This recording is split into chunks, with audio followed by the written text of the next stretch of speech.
Sambhaji brigade क्षेत्रपट आघाड़ी vice president Zubair Khan. ये क्लास ऑफ 83 मूवी निकली थी कोविड के वक्त, और इसके ऊपर मैंने कंप्लेंट किया था और ये अभी तक इसके ऊपर कोई एक्शन नहीं हुआ। इसीलिए अभी हमने आपको बुलाया है ताकि मीडिया के माध्यम से हम लोग इस चीज़ को लोगों के बीच में लाएं। और ये आप इसके अंदर कंप्लेंट की डेट देखेंगे 2020-22 11 को हम लोगों ने कंप्लेंट किया है और अभी तक इसके ऊपर कोई एक्शन नहीं हुआ। तो हम ये जानना चाहते हैं क्यों ऐसा। पुलिस डिपार्टमेंट जो दिन रात हम लोगों के लिए खड़ी है, अपनी जान दांव पे लगाकर दिन रात हमारी मदद कर रही है, हर वक्त हमारे देश की इज्जत है वो, और ऐसे वक्त हम लोग उनकी ऐसी बेइज्जती कर रहे हैं पिक्चर के ज़रिए, वो बहुत ही घिन वाली बात है, घिनौनी बात है। मेरे बच्चे ने भी मूवी देखा, उसे लगा कि सिंघम जैसी कोई अच्छी मूवी है। जब वो देखा तो उसने देख के एकदम हैरान हो गया, बोले पापा व्हाट इज़ दिस। तो मैं उसे जवाब नहीं दे पाया कि मैं क्या बोलूँ उसे। मैं नेटफ्लिक्स पे जब देख रहा था मैं शर्मिंदा हो गया कि मेरा बच्चा मेरे साथ में बैठा हुआ। तो ऐसे कितने बच्चे होंगे कोविड के वक्त, कितने पेरेंट्स होंगे जो साथ में बैठ के देख रहे होंगे कि सिंघम जैसी कोई अच्छी मूवी है, ऑफिसर का कोई अच्छा कैरेक्टर होगा, तो देखने के बाद क्या जवाब देंगे अपने बच्चे को। जाहिर सी बात है मूवी को बंद करना पड़ेगा। तो ये पैसा कमाने के लिए कोई भी हद तक जा रहे हैं, यहाँ तक कि पुलिस डिपार्टमेंट, आर्मी डिपार्टमेंट किसी को जलील करे बिगड़े बाज नहीं आ रहे। और तो किसी ना किसी को कदम उठाना होगा और ये हमने शुरुआत की है और पूरी संभाजी ब्रिगेड सारी टीम इस पर मेहनत कर रही है। हमारे मैडम कोमल जी ये दिन रात हम लोग ये कोशिश में लगे हुए हैं कि ये गंदगी को रोका जाए। और इस मामले में मतलब क्या कुछ पुलिस ने कुछ एक्शन लिया, आप लोगों ने बात की, कंप्लेन किया, क्या कुछ चल रहा है? हम लोगों को दिलासा तो दिया गया था कि एक्शन बहुत जल्द लेंगे। वो जब खुद देखे तो उनको खुद को भी अच्छा नहीं लगा कि ये पुलिस डिपार्टमेंट की बेइज्जती है और किस मुंह से हम लोग क्या बोले समझ में नहीं आ रहा था उनको। लेकिन मुझे ऐसा लगा कि एक्शन होगा 1-2 दिन के अंदर, लेकिन उसके बावजूद आज तक इतना वक्त हो गया लेकिन कुछ नहीं हुआ, सिर्फ दिलासा मिला। फिर मुझे उन्हें कहा गया कि कोविड की वजह से हम लोग होल्ड पे हैं, कोविड ख़त्म होते साथ ही हम लोग FIR लेंगे और जल्द से जल्द कार्रवाई करेंगे, क्योंकि कुछ कोर्ट के ऑर्डर्स थे उन्होंने कहा कुछ, उसकी वजह से हमने इस वक्त हम अरेस्ट नहीं कर सकते। ऐसे क्या सीन्स क्रिएट हुए हैं उस मूवी में, क्या कुछ ऐसे डायलॉग हैं जिसके ऊपर आप लोग करता? ये देखिए, ये मूवी है class of 83। Actor Bobby Deol, producer Shahrukh Khan, Gauri Khan, और ये है डिपार्टमेंट के ऊपर बनी हुई मूवी है जो दिखाया गया है कि ऑफिसर बनने से पहले कैसे लोग ट्रेनिंग कैंप में जाते हैं और वहाँ क्या होता है। और ट्रेनिंग कैंप इतना खूबसूरत होता है और इन लोगों ने इतना बदसूरत बना दिए कि कोई भी फैमिली नहीं चाहेगी कि उनकी औलाद जाके पुलिस डिपार्टमेंट को ज्वाइन करे और इस टाइप की ट्रेनिंग ले। अब आप इसमें देखेंगे ये कैरेक्टर बोल रहा है कि शुक्ला मिठाई खा ले, माँ ने भेजी है। तो वो कह रहा है इतने गंदे लफ्ज़ है कि मैडम मेरे साथ में बैठी मैं बयान नहीं कर सकता हूँ। वो कह रहा है कि मैं मूंठ मार रहा हूँ, गंदे हाथ लेके मैं खाऊँ क्या। ये ट्रेनिंग पे दिखाया जा रहा है। दूसरे शॉट में उसने कहा है कि यहाँ का डीन भी नया है, क्या पता चादरें धुलती भी है कि नहीं, और हम सब वही उड़ते हैं, वही रोटेट होती है। इस तरीके के डायलॉग जो बहुत ही शर्मनाक है, करते करते इन्होंने हद क्रॉस कर दी। एक वक्त ऐसा आया इन्होंने एग्ज़ाम दिखाया, एग्ज़ाम में बैठे हुए दिखाया और कह रहे हैं कि आज तो शुक्ला मूठ भी नहीं मारा है, क्योंकि अगर मूठ मार के आता तो एग्ज़ाम में पास नहीं होता, अपशगुन हो जाता। इस तरीके के डायलॉग का इस्तेमाल किया गया है जगह जगह पे। और फिर इन्होंने तो हद ही कर दी। एक फीमेल है इसके अंदर, वो फीमेल के सामने भी इन्होंने सेम तरीके का डायलॉग का यूज़ किया है बंद लफ्ज़ों में। और उसके बाद करते करते जब ये ऑफिसर बन जाते हैं, बनने के बाद में मुंबई ड्यूटी ज्वाइन करते हैं, उसके बाद इन्होंने लिमिट ही क्रॉस कर दी। ये देखिए, ये डिपार्टमेंट के ही ऑफिस के अंदर एक टॉयलेट है, वहाँ जाकर ये शख्स ऑन ड्यूटी ऑफिसर के ड्रेस पे, शुक्ला नाम का कैरेक्टर, ये वहाँ मास्टरबेशन करते हुए दिखाया गया है। अब इससे ज़्यादा चीप हरकत तो होगी नहीं जो हमारी इंडियन पुलिस को बदनाम करने की कोशिश की जा रही है। हमारे देश को, जाहिर सी बात है, हमारा देश ही बदनाम हो रहा है ये सब चीज़ों से, और ये नेटफ्लिक्स के ऊपर आ रहा है।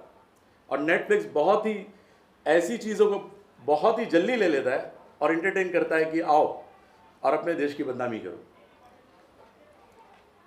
अब ये देखिए आप किस तरीके का एक्सप्रेशन है, क्या है, और ये लास्ट में ही वर्दी के ऊपर दाग लगते दिखाया और ये डीसीपी साहब के पास जा रहा है। डीसीपी साहब इसे बोल रहे हैं कि अपनी वर्दी पे दाग लगने मत देना, और ये वही दाग को अपने फाइल से छुपाते दिखा रहा है। अब इससे ज़्यादा गंदी हरकत तो होगी नहीं। अब इसके खिलाफ हम लोग खड़े रहेंगे और एक्शन ज़रूर लेंगे और इनके ऊपर एफआईआर होना चाहिए, हमारी मांग। इसमें हम लोग सबसे पहले हम लोगों ने अप्रोच किया था निर्मल नगर पुलिस स्टेशन थ्रू उनके सीनियर।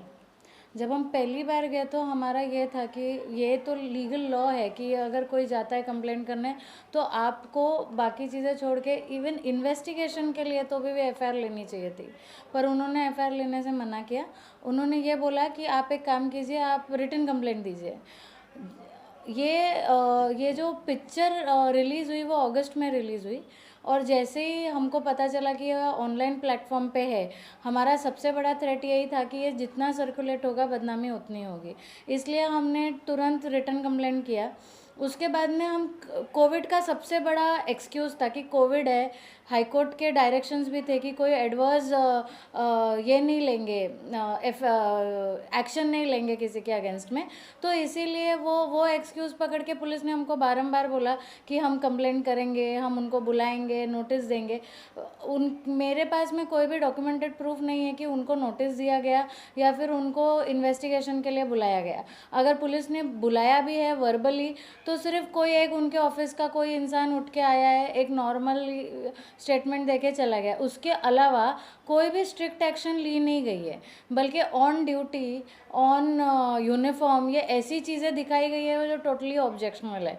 दूसरी चीज़ कि नेटफ्लिक्स सिर्फ इंडिया या महाराष्ट्र में नहीं है, ये टोटली ग्लोबली पूरे विश्व में दिख रहा है। तो हमारा एक पुलिस का इम्प्रेशन ऐसा हो रहा है कि पुलिस ऑन ड्यूटी ये काम करते हैं, तो नेचुरली एक थ्रेट है उस चीज़ के लिए। ठीक है मैम, जैसे अभी वेब सीरीज पे बहुत सारी चीज़ें आ रही हैं, जैसे इस तरह की मतलब वर्बली चीज़ें दिखाई जा रही, लोग गालियाँ भी बकते हैं, बहुत सारी चीज़ें असली चीज़ें भी दिखाई जा रही, तो इसके ऊपर क्या कुछ एक्शन लेना चाहिए? जो फिल्म जगत में लोग बैठे हैं उनको किस तरह का एक्शन लेना चाहिए, क्या कुछ करना चाहिए, अगर आप सलाह दें तो? इसमें सबसे बड़ी चीज़ तो ये है कि OTT प्लेटफॉर्म के ऊपर कोई भी सेंसरशिप नहीं है। इसमें सिर्फ जो पिक्चरें रिलीज़ होती है बोर्ड के थ्रू बिग थिएटर्स में, सिर्फ उसमें सेंसरशिप है, मगर OTT प्लेटफॉर्म में सबसे बड़ा डेफिसिट ये है कि कोई सेंसरशिप नहीं है। सर जो हमारे पीयूष सर हैं उनसे भी मिले थे और उनसे भी बात किया था, तो उन्होंने भी यही बोला कि आपको हमारे यहाँ से कि कोई भी सेंसरशिप नहीं मिलेगा सर्टिफिकेशन बोर्ड से। आपको अगर जाना है तो आपको सेंटर में जाना पड़ेगा एंड फ्रॉम दिल्ली आपको परमिशन लाना पड़ेगा, and it is a very big battle. अगर आज आप OTT सेंसरशिप के लिए बात करेंगे तो OTT शायद मेरे हिसाब से इसीलिए बहुत ज़्यादा फैसिनेटेड है या इसीलिए आकर्षित है क्योंकि उस पर कोई सेंसरशिप नहीं है। सिर्फ इस पिक्चर में ही नहीं, अगर आप नॉर्मल एक पिक्चर भी ले लीजिए उसमें गालियाँ है, सेक्सुअल सीन्स है या फिर कोई भी टाइप का ये है, वो ओपनली इसी वजह से दिखाया जाता है क्योंकि उसमें कोई भी सेंसरशिप नहीं है। हमारे पास में वो लॉ ही अभी तक नहीं है कि जहाँ पे OTT के ऊपर हम एक रिस्ट्रिक्शन ला सके, और हम इसके आगे काम करेंगे। इसमें और एक चीज़ बताना चाहती हूँ आपको कि हमारा नेक्स्ट स्टेप, अगर इसके इतने सारे प्रयासों के बाद में भी अगर पुलिस ने नहीं लिया तो हम 156(3) करके हम कोर्ट से ऑर्डर लाएंगे एंड मिस्टर बॉबी देओल, शाहरुख खान, गौरी खान और बाकी के जो प्रोड्यूसर्स या स्टारकास्ट हैं उनके अगेंस्ट में FIR 100% रजिस्टर करने की कोशिश करेंगे क्योंकि ये एथिकली रॉन्ग है। सभी पत्रकार भाइयों को मेरा सादर प्रणाम। आज ये पत्रकार परिषद की ओर से हम ये एक अहम मुद्दा सामने लाना चाहते हैं कि भारत में जो संस्कृति है, हिंदू, मुस्लिम, सिख, ईसाई सभी धर्मों की संस्कृति है, ये अपनी एक अस्मिता है। जैसी ये अस्मिता है वैसे ही भारत की पुलिस, भारत की सैन्य दल, भारत के महापुरुषों और भारत के जितने भी संत परंपरा है, इनकी भी एक अलग से अस्मिता है। और OTT प्लेटफॉर्म के माध्यम से ये सभी संस्कृति को, ये सभी अस्मिता को चैलेंज देने का काम कर रहे हैं। हमारे संस्कृति में इतना गंदापन कभी भी कहीं भी कल्चर में नहीं है, वो दिखाने का काम, उस कल्चर को बढ़ावा देने का काम ये OTT प्लेटफॉर्म के माध्यम से चला है। उसका एक नमूना क्लास ऑफ 83, जो हमारी महाराष्ट्र पुलिस, हमारी इंडियन पुलिस इंटायर खाकी वर्दी के ऊपर दाग लगाने का काम ये क्लास ऑफ 83 के माध्यम से हुआ है, और इसका मैं पुरजोर विरोध करता हूं, निषेध करता हूं। दूसरी बात, ये जो रेड चिली कंपनी है, इनके जो मालिक है गौरी खान और शाहरुख खान, तथा नेटफ्लिक्स जो OTT प्लेटफॉर्म कंपनी है, उनके मालिक, और ये चित्रपट बनाने के लिए जो डायरेक्टर, प्रोड्यूसर, ये जितनी भी एंटायर टीम है, इनका कड़ा शब्दों में हमको निषेध करना चाहिए, और इसके आगे भी हमारी ये लड़ाई चलती रहेगी। खास बात ये बताना चाहता हूँ, महाराष्ट्र पुलिस और मुंबई पुलिस, क्योंकि वो महाराष्ट्र पुलिस के ऊपर और मुंबई पुलिस के ऊपर बने हुए चित्रपट है, ये महाराष्ट्र पुलिस की स्कॉटलैंड पुलिस के बराबरी की जाती है। ऐसे पुलिस को तुम बदनाम करने का काम कर रहे हो, जिन्होंने महाराष्ट्र और मुंबई पुलिस ने हजारों ऐसे केसेस है जो बहुत ही सरलता से उन्होंने छुड़ाया है। ऐसे सभी केसेस के ऊपर उन्होंने काम किया है। फ्लड होने दो, बम ब्लास्ट होने दो, और कोई भी कठिन प्रसंग हो, महाराष्ट्र पुलिस हमारे पीछे, इस जनता के पीछे खड़ी रहती है। आज जनता का टाइम आया है कि उनके पीछे खड़ा रहने का, क्योंकि उनकी बदनामी की जा रही है। ये क्लास ऑफ 83 जो पिक्चर है, इसमें महाराष्ट्र पुलिस को बदनाम करने का षड्यंत्र किया जा रहा है। सर, आप एनसीपी के नेता भी हैं। मैं यहाँ का जिला अध्यक्ष हूँ, यहाँ की जिला अध्यक्ष है। उत्तर पश्चिम जिला, मैं अल्पसंख्यक विभाग।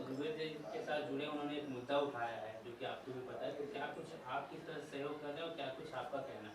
मैं सबसे पहले संभाजी ब्रिगेड का शुक्रगुजार हूँ, क्या उन्होंने ये एक लड़ाई बाहर लाने की, मुहिम लड़ने की उन्होंने ये ताकत बताई है। क्योंकि ये red chilli entertainment Shahrukh Khan की एक बहुत बड़ी, समझो फिल्म इंडस्ट्री की नामी जामी कंपनी है, उसके खिलाफ खड़े होने की इन्होंने ताकत बताई है।